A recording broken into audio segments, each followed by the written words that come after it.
Hi, my name is Emmanuel Ortega Rodriguez. I am the Marilynn Thoma Scholar in Art of the Spanish Americas and recently appointed assistant professor in colonial Latin American art from the University of Illinois at Chicago.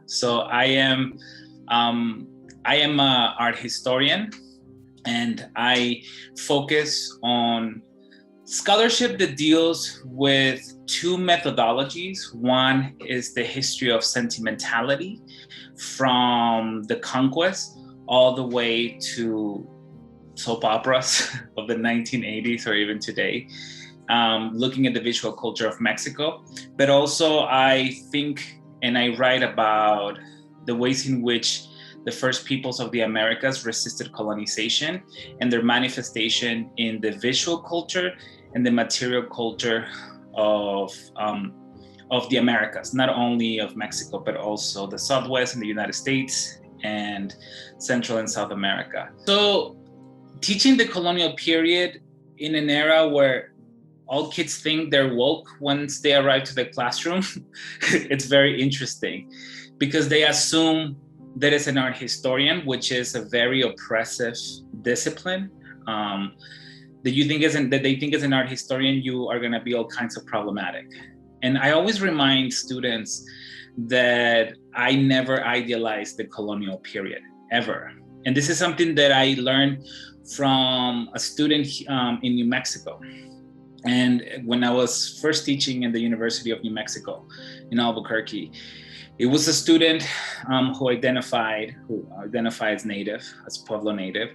And I was teaching a specific painting on it was from 1716, which showed a public performance of the Inquisition, which had as protagonists 6 indigenous victims.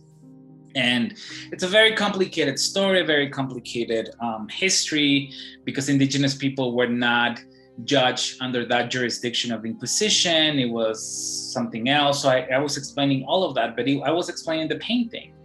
But somehow in my explanation, it came across as me talking about how wonderful this was. And they called me out. They said, there's nothing romantic about this composition. There's nothing romantic about the colonial period. And I never thought that, but it made me very aware of my words in the classroom. So the colonial period to me is something that it's undeniable.